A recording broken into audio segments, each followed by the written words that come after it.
Hi there and welcome to the series of Virtual University Final Term Exams Preparation। ये virtual university की final term exams की preparation series की video है। Complete series इस channel के ऊपर upload की जा रही है और आज के इस ट्यूटोरियल के अंदर आपको MGT 602 एंटरप्रेन्योरशिप के फाइनल टर्म की प्रिपरेशन के लिए सॉल्व MCQs करवाए जा रहे हैं, वो भी इजी एक्सप्लेनेशन के साथ। तो शुरू करते हैं आज के इस ट्यूटोरियल को। सबसे पहले कि एंटरप्रेन्योरशिप मेनली इन्वॉल्व्स, एंटरप्रेन्योरशिप में अगर मेनली तौर पे देखें तो शामिल है इनमें से क्या है, the answer is innovation and opportunity identification. इसमें इनोवेशन भी शामिल है और अपॉर्चुनिटी आइडेंटिफिकेशन भी है, कुछ ईजाद करना नया और अपॉर्चुनिटीज़ जो है उनको पहचानना। So entrepreneurship involves identifying business opportunities. Entrepreneurship में क्या होता है कि आइडेंटिफाई किया जाता है, पहचाना जाता है जो भी बिजनेस अपॉर्चुनिटीज़ होती हैं, क्रिएटिंग इनोवेटिव सोल्यूशन, कुछ नया जो है वो लेकर आएँ, कोई यानी कि जो प्रॉब्लम्स है उसके लिए इनोवेटिव सोल्यूशन हो, नए सोल्यूशंस को लेकर आएँ। And taking calculated risk to start and grow a business, और कैलकुलेटेड रिस्क, और रिस्क लिया जाए लेकिन कैलकुलेटेड, ताकि स्टार्ट करें और ग्रो करें एक बिजनेस को। नेक्स्ट वन ये कि ई कॉमर्स रेफर्स टू, अभी ई कॉमर्स से मुराद यानी कि इलेक्ट्रॉनिक कॉमर्स से मुराद इनमें से क्या होता है, online buying and selling, online जो है वो खरीद और फरोख करना। So e commerce is the buying and selling of goods and services through the internet using digital platform. E commerce में ख़रीदा जाता है, फ़रोख किया जाता है गुड्स और सर्विसेज को इंटरनेट का इस्तेमाल करते हुए, और इंटरनेट के ज़रिए जो डिजिटल प्लेटफॉर्म्स होते हैं उनका इस्तेमाल करते हुए, जैसे कि वेबसाइट वगैरह हम देखते हैं, उसमें सेलर बेच भी रहे हैं और बायर जो है वो ख़रीद रहे हैं। Next one is strategic management focuses on strategic management का अगर हम फोकस देखें इनमें से तो वो क्या होता है, long term goals and decision. जब स्ट्रेटजी की बात होती है तो वहाँ पर लॉन्ग टर्म की बात हो रही है, तो इसीलिए लॉन्ग टर्म गोल्स और डिसीजन आए थे। So strategic management involves planning and implementing long term strategies that helps an organisation achieve its objective. Strategic management में ये कि प्लान किया जाता है, इंप्लीमेंट किया जाता है जो लॉन्ग टर्म स्ट्रेटजीज होती है, और ये मदद करती हैं एक ऑर्गेनाइजेशन को कि वो अपने ऑब्जेक्टिव्स को हासिल कर सके। Next one is competitive advantage means, competitive advantage अगर हम देखें तो उसका मतलब क्या होता है, unique value over competitors, competitors के ऊपर जो है वो यूनिक वैल्यू होना। So competitive advantage is achieve when a business offers customer greater value than its competitor through quality, innovation, cost और सर्विसेज। सो कॉम्पिटेटिव एडवांटेज तब हासिल किया जाता है जब बिजनेस जो है वो ऑफर करता है ग्रेटर वैल्यू जो है अपने कस्टमर को कॉम्पिटिटर्स के मुकाबले में, और ज़्यादा वैल्यू किस तरीके से देगा, या तो वो क्वालिटी वाली प्रोडक्ट होगी जो कॉम्पिटिटर नहीं दे रहा, इनोवेशन होगा, कुछ नया होगा जो कॉम्पिटिटर्स के पास नहीं है, कॉस्ट कम होगी उसकी, कम प्राइस पे देगा वो, या फिर सर्विस वो अच्छी प्रोवाइड करेगा। Next one is digital entrepreneurship uses. Digital entrepreneurship के अंदर इस्तेमाल किया जाता है इनमें से क्या, ऑनलाइन प्लेटफॉर्म्स एंड टेक्नोलॉजी, जो ऑनलाइन प्लेटफॉर्म होते हैं और जो टेक्नोलॉजी होती है उनका इस्तेमाल किया जाता है। So digital entrepreneurship uses website, mobile app, social media, cloud computing and other digital technologies to create and operate businesses. Digital entrepreneurship को अगर हम देखें, यहाँ पर वेबसाइट का इस्तेमाल किया जाता है, मोबाइल एप्लीकेशन का, सोशल मीडिया का, क्लाउड कंप्यूटिंग और दूसरी जो डिजिटल टेक्नोलॉजीज़ होती हैं, ताकि क्रिएट किया जाए और ऑपरेट किया जाए बिजनेसेस को, कारोबार को। Next one is business idea. Is the business idea इनमें से क्या होता है, कॉन्सेप्ट फॉर बिजनेस अपॉर्चुनिटी, एक कॉन्सेप्ट होता है जो बिजनेस अपॉर्चुनिटीज़ होती हैं। सो business idea is an initial concept that identifies the market need and purposes a product और सर्विस टू सेटिस्फाई इट। अब बिज़नेस आइडिया जो है वो इनिशियल कॉन्सेप्ट होता है, शुरू में जो एक कॉन्सेप्ट जहन में आता है बिज़नेस बनाने के लिए, जो कि एक मार्केट नीड को पहचानता है कि मार्केट में इस तरह की प्रोडक्ट के लिए नीड है, और फिर उसी के मुताबिक एक प्रोडक्ट या सर्विस बनाई जाती है ताकि उसको सेटिस्फाई किया जाए। नेक्स्ट ये कि business plan includes, business plan को अगर हम देखें तो उसमें इनमें से क्या शामिल है, the answer is strategy and operations road map. इसमें स्ट्रेटजी भी होती है और ऑपरेशन रोड मैप भी होते हैं। सो business plan describes the companies goal, marketing strategy, operations, financial projection and plans for growth. Business plan में जो है वो क्या होता है कि डिस्क्राइब करती है ये कंपनी के गोल्स को, मार्केटिंग स्ट्रेटजीज़ को, ऑपरेशंस को, फाइनेंशियल प्रोजेक्शंस और जो प्लान होते हैं ग्रोथ के लिए। नेक्स्ट ये कि executive summary is, executive summary इनमें से क्या होती है, ओवरव्यू ऑफ बिजनेस प्लान, एक ओवरव्यू होता है जो बिजनेस प्लान बनता है, बड़ा सा बिजनेस प्लान होता है। So executive summary briefly summarises the key points of business plan so readers can quickly understand the business. Executive summary briefly तौर पे हम देखें तो इसमें समराइज़ किया जाता है, समरी है तो समराइज़ किया जा रहा है जितने भी की पॉइंट होंगे बिजनेस प्लान के, ताकि रीडर जो है वो क्विकली अंडरस्टैंड कर सके बिजनेस को, क्योंकि रीडर चाहता है कि जल्द से जल्द उसको समझ में आए, तो इतना लंबा बिजनेस प्लान पढ़ने की जगह वो सिर्फ समरी पढ़ता है, और फिर अगर उसको डिटेल देखनी होती है तो फिर वो बिजनेस प्लान की तरफ जाता है। Now market analysis helps in, अब मार्केट एनालिसिस की अगर हम बात करते हैं तो वो किस में मदद करता है, understanding customer and competitors, customer को समझने में भी और जो कॉम्पिटिटर्स हैं उनको समझने में भी। So market analysis identifies customer needs, market trends, competitors and business opportunities for better decision making. Market analysis जो होता है, तज्जिया किया जाता है यानी कि मार्केट का, उससे आइडेंटिफाई करते हैं कि कस्टमर की नीड क्या है। फिर मार्केट के ट्रेंड्स को देखा जाता है कि मार्केट में क्या ट्रेंड चल रहे हैं, उसके मुताबिक फिर प्रोडक्ट आएगी। और कॉम्पिटिटर्स को भी देखते हैं कि वो क्या कर रहे हैं, वो किस तरह की प्रोडक्ट लेकर आ रहे हैं। और बिजनेस अपॉर्चुनिटीज़ भी, ये तमाम चीज़ें, ताकि बेहतर से बेहतर डिसीजंस लिए जा सकें, डिसीजन मेकिंग की जा सके। नेक्स्ट ये कि फिजिबिलिटी स्टडी चेक्स। अब फिजिबिलिटी स्टडी जो है चेक करती है इनमें से क्या, वायबिलिटी ऑफ बिजनेस आइडिया, का बिजनेस आइडिया जो वो कितना वायबल है। So feasibility study evaluates whether a business idea is practical, financially feasible and likely to succeed before launching it. Feasibility study evaluate करता है, एग्जामिन करता है कि क्या बिजनेस आइडिया प्रैक्टिकल भी है या नहीं है, फाइनेंशियली तौर पे वो फिजिबल है या नहीं। एक तो ये कि प्रैक्टिकल है, इम्पॉसिबल ना हो, ऐसा ना हो कि उसको प्रैक्टिकली इंप्लीमेंट करना मुश्किल हो जाए या इम्पॉसिबल हो जाए, और फाइनेंशियली फिजिबल है भी या नहीं, ऐसा तो नहीं कि उसकी कॉस्ट ज़्यादा आ रही है, प्रॉफिट उसमें कम हो रहा है। दूसरा है कि कितना सक्सेस होने का चांस है, मुमकिन है कि वो सक्सेस होगा, कामयाब होगा नहीं, तमाम चीज़ें देखी जाती हैं इससे पहले कि लॉन्च किया जाए। नेक्स्ट है कि NABC स्टैंड्स फॉर, अभी एक एब्रीविएशन, इसकी फुल फॉर्म देखें तो नीड, अप्रोच, बेनिफिट, कॉम्पिटिशन इसके अंदर आ जाता है। सो NABC is a framework for developing business ideas bye identifying the customer need, your approach, the benefit offered and the competitors. NABC जो है वो फ्रेमवर्क होता है डेवलप करने के लिए, बनाने के लिए, कि आइडेंटिफाई करें जो कस्टमर की नीड है वो क्या है, आपकी अप्रोच क्या है, बिजनेस बेनिफिट्स जो ऑफर किए गए, और कंपटीशन जो है। Now business model canvas has. अब बिजनेस मॉडल कैनवास को हम देखें तो उसमें कितने ब्लॉक है, the answer is 9 blocks. So business model canvas consist of 9 building block. इसके अंदर 9 बिल्डिंग ब्लॉक्स होते हैं, including customer segments. Customer segment इसमें आ जाते हैं, वैल्यू प्रोपोजिशन आ जाता है इसमें, चैनल्स है, कस्टमर रिलेशनशिप है, रेवेन्यू स्ट्रीम्स है, की रिसोर्सेज है, की एक्टिविटीज़ है, की पार्टनर्स है, और कॉस्ट स्ट्रक्चर भी आ जाता है। नेक्स्ट ये कि वैल्यू प्रोपोजिशन मीन्स, अब वैल्यू प्रोपोजिशन का मतलब इनमें से हम देखें वो क्या होता है, कस्टमर बेनिफिट ऑफर्ड हो जाता है। So value proposition explains why customer should choose a company's product और service by highlighting the unique benefit it provides. Value proposition इस बात की वजाहत देता है कि क्यों कस्टमर को चूज़ करना चाहिए कोई एक कंपनी की प्रोडक्ट या सर्विस, और ये हाईलाइट करता है जो भी यूनिक बेनिफिट्स ये प्रोवाइड करती है। नेक्स्ट ये कि customer segment refers to, customer segment से क्या मुराद है इनमें से, the answer is groups of customer. जब सेगमेंट्स होते हैं कस्टमर के तो ग्रुप बनाए जाते हैं। तो customer segments are different groups of people और organisation that business target with its product और सर्विसेज। सो कस्टमर सेगमेंट जो वो मुख्तलिफ ग्रुप्स होते हैं लोगों के भी या ऑर्गेनाइजेशन भी, जो कि एक बिजनेस टारगेट करता है अपनी प्रोडक्ट या सर्विस के साथ। Next one is revenue streams means, अब रेवेन्यू स्ट्रीम्स का मतलब क्या होता है, सोर्सेज ऑफ इनकम, जहाँ जहाँ से इनकम आ रही है वो रेवेन्यू स्ट्रीम्स कहलाई जाती हैं। So revenue streams are different ways of business earns money, मुख्तलिफ तरीक़ों से जो कारोबार के अंदर पैसा हासिल किया जा रहा है, कमाया जा रहा है। जैसे कि प्रोडक्ट सेल्स हो गई, प्रोडक्ट को बेचना सब्सक्रिप्शन के ज़रिए, या फिर जो है वो सर्विस फ़ी के ज़रिए। Next one is marketing in entrepreneurship focuses on up, जो मार्केटिंग की जाती है एंटरप्रेन्योरशिप में वो फोकस करती है इनमें से किस चीज़ के ऊपर, customer satisfaction and value creation, customer का सेटिस्फाई होना, वैल्यू क्रिएशन होना। So entrepreneurial marketing aims to understand customer needs and create value while building long term customer relationship. Entrepreneurial marketing का मकसद ये होता है कि अंडरस्टैंड करें, समझे कस्टमर की नीड को, क्रिएट करें वैल्यू, जबकि बिल्ड करें लॉन्ग टर्म कस्टमर रिलेशनशिप, यानी कि कई सालों के लिए हो। नेक्स्ट वन ये कि 4 पीस ऑफ मार्केटिंग इंक्लूड, अब जो 4 पीस हैं, जो कोर 4 पीस हैं, वैसे आगे जो है एडवांस लेवल पे 7 पीस भी आते हैं, लेकिन जो बुनियादी तौर पे हम देखें तो वो हैं product, price, place and promotion. ये 4 जो है वो बेसिक जो है मार्केटिंग मिक्स खिलाए जाते हैं। तो the marketing mix consist of product, price, place and promotion which help businesses market their offerings effectively, और इन्हीं का इस्तेमाल करते हुए जो ऑफरिंग होती है उनको ऑफ़र किया जाता है, मार्केट किया जाता है इफेक्टिवली तौर पर, प्रोडक्ट जो बना रही है कंपनी, और उसकी फिर प्राइस सेट करना, फिर प्लेस यानी कि उसकी जो डिस्ट्रीब्यूशन होती है, और फिर उसको प्रमोट करना कस्टमर को, यानी कि कम्युनिकेट करना, बताना कि हमने ये प्रोडक्ट जो है वो लॉन्च किया या लॉन्च करने वाले हैं, और इसके ये बेनिफिट हैं, और ये इतनी डिस्काउंट के ऊपर अवेलेबल है, या इसकी इतनी प्राइस है। नेक्स्ट वन ये कि मार्केट सेगमेंटेशन मीन्स, अब मार्केट सेगमेंटेशन का मतलब अगर हम देखें तो क्या है, dividing market into groups, market को डिवाइड कर देना ग्रुप्स के अंदर। So segmentation divides customer into groups with similar needs or characteristics so businesses can target them more effectively। Market segmentation जो डिवाइड कर देती है, तोड़ देती है कस्टमर को ग्रुप्स के अंदर जिनकी एक जैसी नीड्स हैं या करेक्टरिस्टिक्स हैं, तो बिजनेसेस जो है वो टारगेट कर सकते हैं उनको ज़्यादा इफेक्टिवली तौर पर। Next one is intellectual property protects, intellectual property के ज़रिए क्या प्रोटेक्ट किया जाता है, आइडियाज़ एंड इनोवेशन, जो भी आइडियाज़ हैं और जो इन्वेंशंस होते हैं। So intellectual property laws protect creations of the mind such as inventions, designs, trademark and copyright from unauthorized use।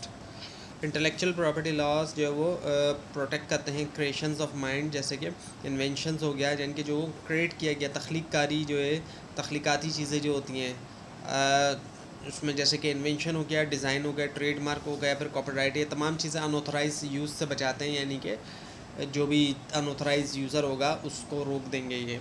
अब नेक्स्ट ये कि ट्रेडमार्क प्रोटेक्ट्स, अब ट्रेडमार्क जो है वो प्रोटेक्ट करता है क्या, ब्रांड आइडेंटिटी को प्रोटेक्ट करता है। So trademark legally protects a business brand name, logo, symbol और slogan, helping customer distinguish it from customers.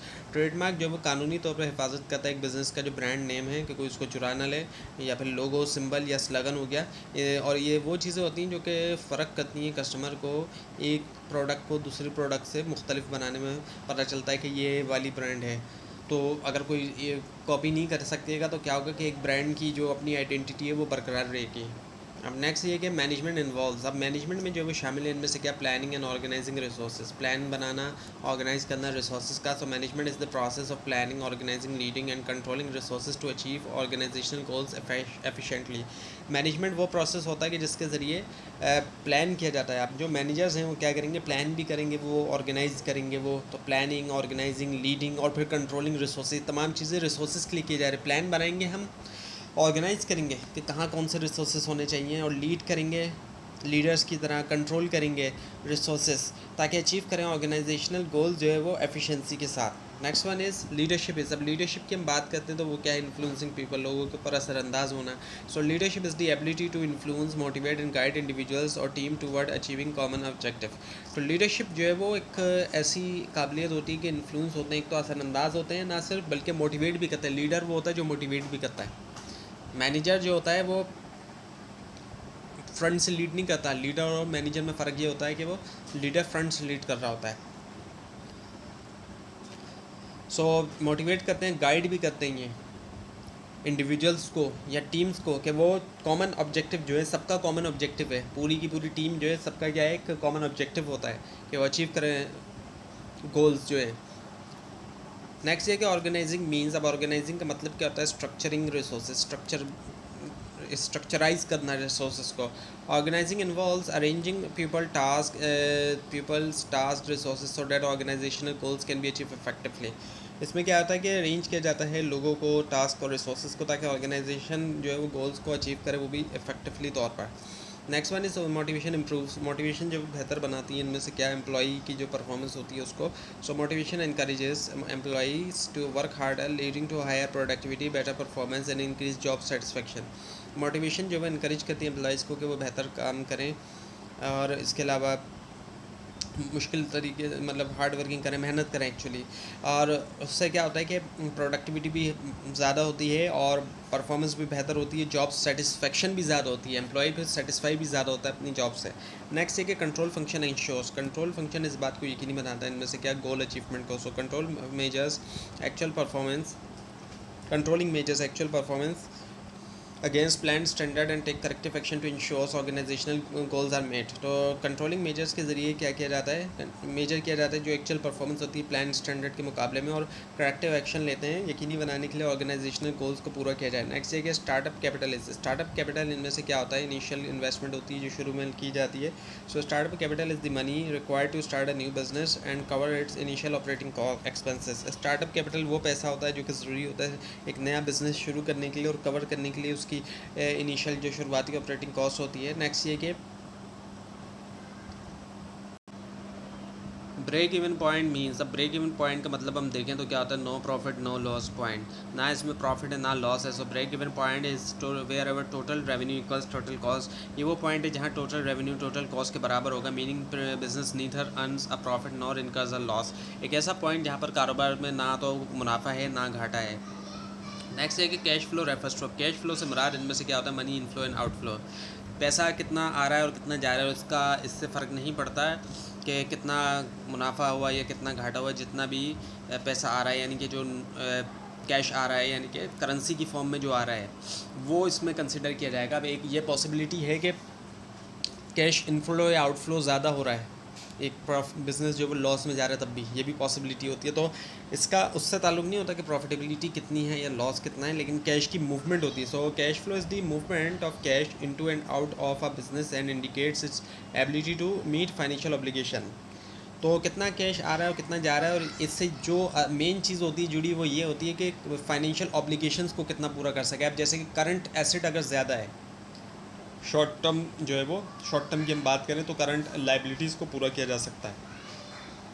Current liabilities को पूरा करने के लिए अगर कैश मौजूद है, अब एक फर्म है जो प्रॉफिट में तो जा रही है, लेकिन क्या हुआ है कि उसकी पेमेंट्स कहीं फंसी हुई है। पेमेंट फंसी होने की वजह से क्या है कि वो प्रॉफिट में तो है, मुनाफा तो वो कमा रहे हैं, लेकिन उनका कैश जो है वो फंसा हुआ है, पेमेंट फंसी हुई है। तो उसकी वजह से क्या है, उनके कैश फ्लो रुक गया, और उसके नतीजे क्या होगा कि वो जो भी फाइनेंशियल ऑब्लिगेशंस है, जो भी लाइबिलिटीज़ हैं, जो भी उनकी पेमेंट उन्होंने करनी है वो नहीं कर पाएंगे। फिर जब उनकी अपनी पेमेंट फंसी हुई तो वो आगे पेमेंट नहीं कर सकेंगे। नेक्स्ट वन ये कि financial forecasting is a financial forecasting, इसमें हम देखें तो वो क्या है, प्रेडिक्टिंग फ्यूचर फाइनेंसेस, प्रेडिक्ट करना मुस्तकबिल में आने वाले जो फाइनेंसेस हैं। So financial forecasting estimates future revenues, expenses and cash flow to support planning and business decision making। Financial forecasting के ज़रिए एस्टिमेट किया जाता है जो भी फ्यूचर रेवेन्यू है, इनकम है, एक्सपेंस है, अखराजात है, कैश फ्लो है, ताकि सपोर्ट किया जाए प्लानिंग और बिजनेस डिसीजन मेकिंग को। Next one is ROI stands for ROI की फुल फॉर्म क्या है, रिटर्न ऑन इन्वेस्टमेंट। जो इन्वेस्टमेंट की हुई है उसके ऊपर जो रिटर्न है। So ROI return on investment measures how much profit is earn to relative to investment amount invested, indicating the efficiency of an investment. Return on investment इस चीज़ को मेजर करता है कि कितना प्रॉफिट जो है वो अर्न किया है अमाउंट जो इन्वेस्ट किया उसके मुकाबले में, और ये इससे पता चलता है कि एफिशिएंसी कितनी है इन्वेस्टमेंट की। जितनी ज़्यादा रिटर्न मिल रहा है इन्वेस्टमेंट के ऊपर, उतनी ज़्यादा एफिशिएंसी है इन्वेस्टमेंट की। नेक्स्ट ये कि बिजनेस ग्रोथ मीन्स, अब बिजनेस ग्रोथ का मतलब इनमें से क्या होता है, expansion in size and revenue, size और रेवेन्यू दोनों में बढ़ना। साइज़ भी बढ़ रहा है और इनकम भी बढ़ रही है। So business growth refers to increasing company sales, profit, customer base, market share and overall operations over time. Business growth से क्या हो रहा है कि इजाफा हो रहा है कंपनी की सेल के अंदर भी, प्रॉफिट्स भी बढ़ रहे हैं, कस्टमर बेस भी, मार्केट शेयर भी, या फिर जो ओवरऑल ऑपरेशंस होते हैं वो तमाम चीज़ों में इजाफा हो रहा है वक्त के साथ। नेक्स्ट ये क्या, स्केलिंग मीन्स, स्केलिंग का मतलब देखें तो क्या है, एक्सपेंडिंग एफिशिएंटली, एफिशिएंसी के साथ एक्सपेंड होना। So scaling means increasing business operations and revenue while keeping cost under control and maintaining efficiency. Scaling का मतलब ये होता है कि बढ़ाया जाए बिजनेस ऑपरेशंस को और रेवेन्यू को, इनकम को, जबकि रखा जाए कॉस्ट को अंडर कंट्रोल भी, और मेंटेन करें एफिशिएंसी को। Next one is diversification means, diversification का मतलब क्या होता है, मल्टीपल प्रोडक्ट्स और सर्विसेज, कई सारी प्रोडक्ट या services. So diversification is a growth strategy in which a business offers new product और service to reduce risk and reach new markets. Diversification से मुराद क्या है कि ऐसी ग्रोथ स्ट्रेटजी जहाँ पर बिजनेस जो है वो ऑफर करता है न्यू प्रोडक्ट या सर्विस, ताकि कम करें रिस्क और नए मार्केट्स तक पहुँचे। Next one is globalisation means, अब ग्लोबलाइजेशन का मतलब क्या होता है, इंटरनेशनल इंटीग्रेशन होता है। So globalization is the increasing integration of businesses, markets and economies across different countries।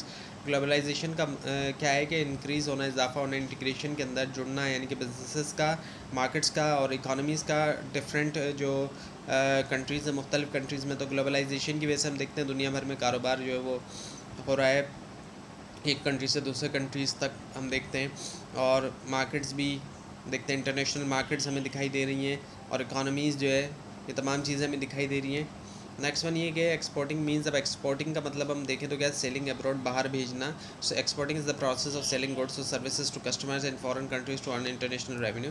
तो इस प्रोसेस के ज़रिए जो है वो सेल किया जाता है गुड्स या सर्विसेज जो है वो ऐसे कस्टमर्स को जो बाहर में है, ताकि इंटरनेशनल रेवेन्यू हासिल किया जा सके। नेक्स्ट वन ये कि एंटरप्रेन्योरशिप इकोसिस्टम इंक्लूड्स, अब एंटरप्रेन्योरशिप इकोसिस्टम हम देखें तो उसमें क्या आता है, सपोर्टिंग इंस्टीट्यूशन सपोर्टिंग एंटरप्रेन्योर, ऐसे इंस्टीट्यूशन से इदारे जो कि एंटरप्रेन्योर्स को सपोर्ट कर रहे हैं। So entrepreneurship ecosystem consist of organisation such as universities, investor, incubator, mentors, bank, government agencies that help entrepreneurs success.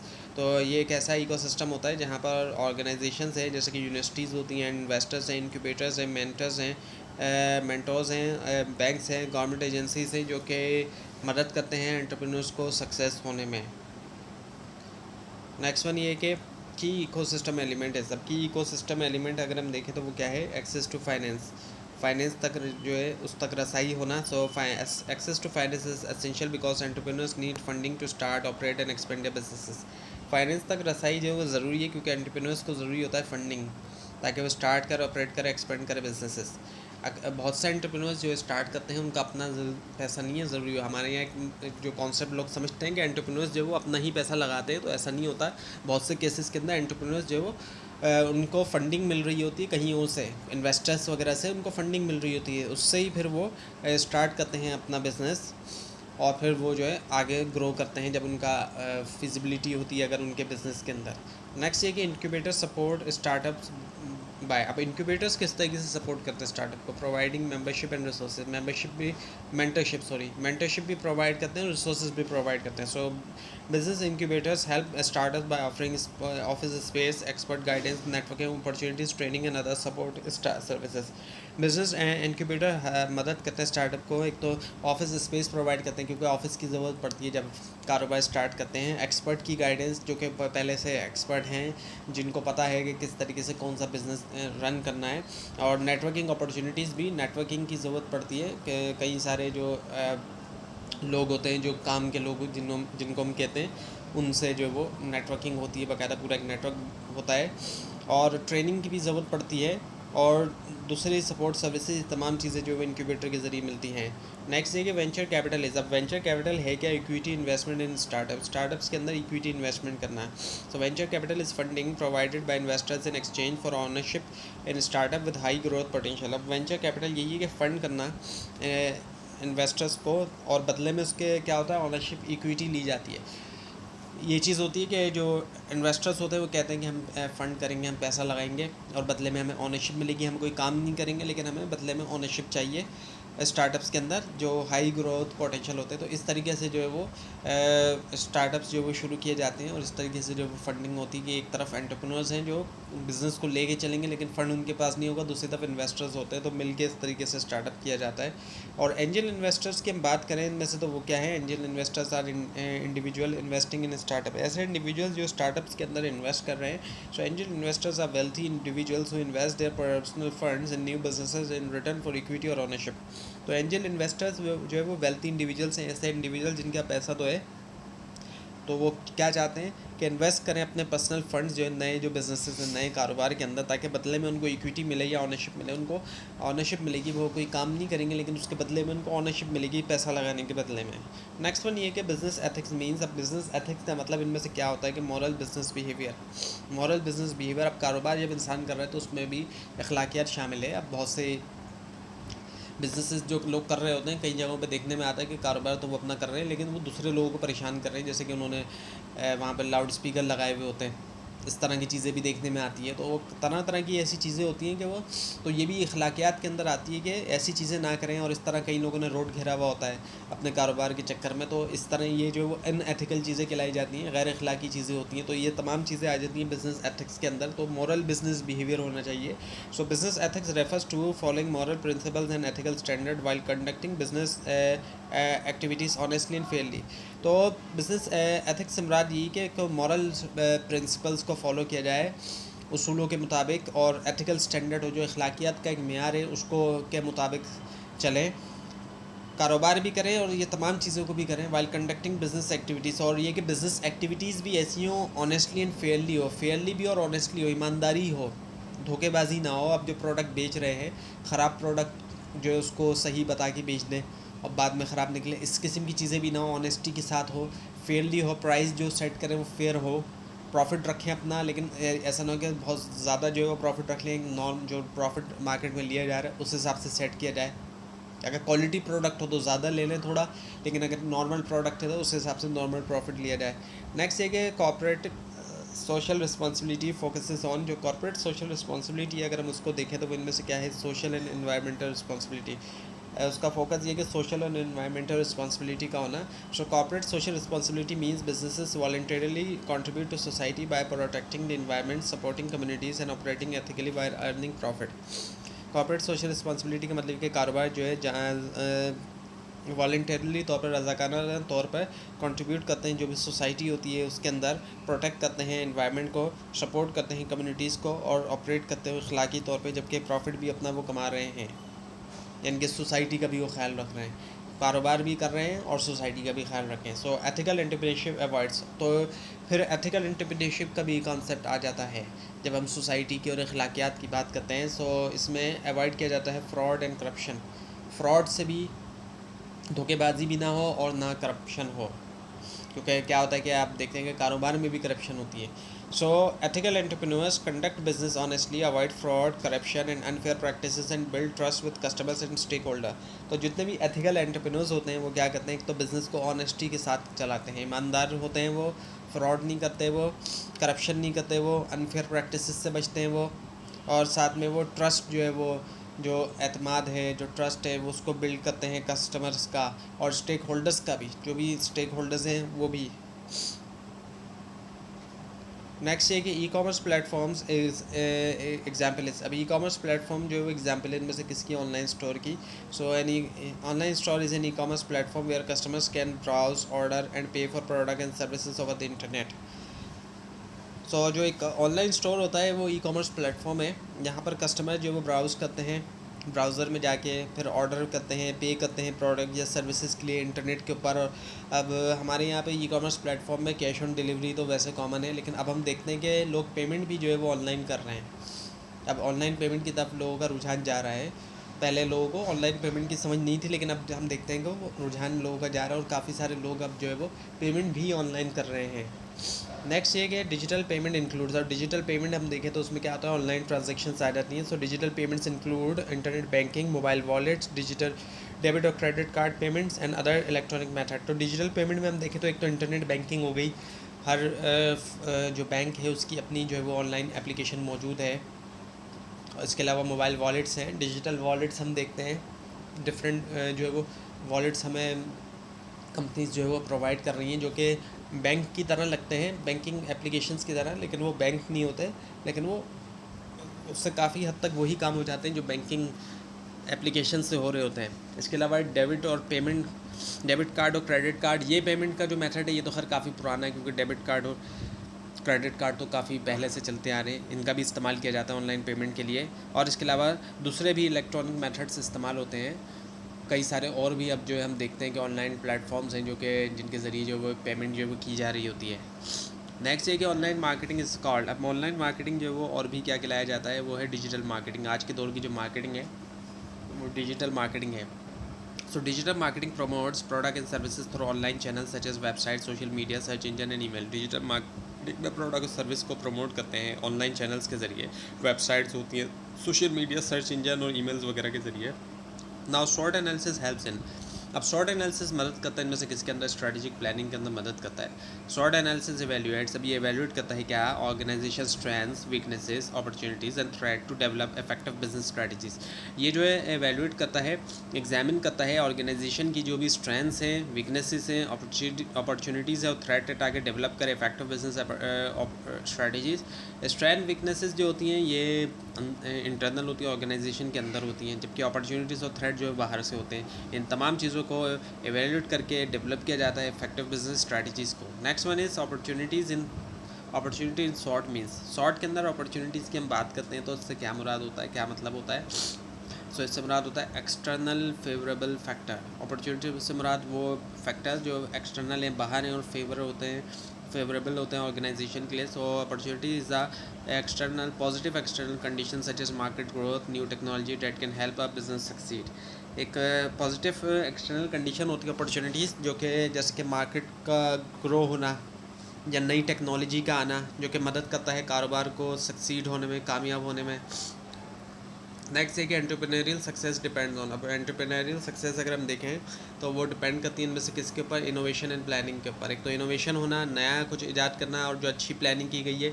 Successful entrepreneurs combine innovative ideas with careful planning, effective management and sound decision making to achieve business goal. जो कामयाब entrepreneurs होते हैं वो combine करते हैं, मिलाते हैं जो भी इनोवेटिव आइडियाज़ होते हैं उनको केयरफुल प्लानिंग के साथ, और इफेक्टिव मैनेजमेंट होती है, साउंड डिसीजन मेकिंग होती है, उनकी बेहतर डिसीजन मेकिंग होती है ताकि बिजनेस गोल्स को वो हासिल कर सकें। नेक्स्ट है कि main goal of entrepreneurship is, entrepreneurship का जो मेन गोल है इनमें से वो क्या है, वैल्यू क्रिएशन एंड प्रॉफिट। एक तो वैल्यू क्रिएशन होना और प्रॉफिट होना। So the primary objective of entrepreneurship is to create value for customers while generating sustainable profits and contributing to economic growth. अब जो बुनियादी जो मकसद होता है एंटरप्रेन्योरशिप का वो ये कि क्रिएट किया जाए वैल्यू। वैल्यू क्रिएट करेंगे और किसके लिए वैल्यू क्रिएट की जाएगी, कस्टमर्स के लिए, वाइल जनरेटिंग सस्टेनेबल प्रॉफिट, और प्रॉफिट जनरेट करेंगे वो भी सस्टेनेबल प्रॉफिट जनरेट करेंगे। और इसके अलावा कंट्रीब्यूशन होगा किसका, किसके अंदर, इकोनॉमिक ग्रोथ के अंदर। इकोनॉमी जब ग्रो होगी, अब इकॉनमी कैसे ग्रोथ होगी, इस तरीके से कि जैसे कि जितनी ज़्यादा चीज़ें प्रोड्यूस होती हैं उतनी ही ज़्यादा इकॉनमी ग्रोथ होती है। गुड्स और सर्विसेज जितनी ज़्यादा, एक तो ये कि महंगाई की वजह से कीमत बढ़ गई गुड्स और सर्विसेज की, तो लगेगा कि वो जीडीपी बढ़ गई है, ग्रॉस डोमेस्टिक प्रोडक्ट। लेकिन क्या होगा कि वो नॉमिनल जीडीपी बढ़ी है। लेकिन अगर गुड्स और सर्विस ज़्यादा प्रोड्यूस होंगे तो फिर रियल जीडीपी बढ़ती है। ये इकोनॉमिक्स का जो वो टॉपिक है, जो कि आप इकोनॉमिक्स अगर आप पढ़ेंगे तो आपका सब्जेक्ट है तो फिर वो आप उसमें पढ़ेंगे डिटेल में। तो ये था आज का लेसन। आपको अगर इस बारे में कोई क्वेश्चन है और ख़ासतौर पर इसमें कोई मिस्टेक दिखाई दे ज़रूर हाईलाइट कीजिए। और इस पूरी सीरीज़ को देखने के लिए और फाइनल टर्म एग्जाम्स की कंप्लीट प्रिपरेशन के लिए इस चैनल को सब्सक्राइब कीजिए, बेल आइकन के ऊपर क्लिक कीजिए। Thanks for watching this video and best of luck for your exams.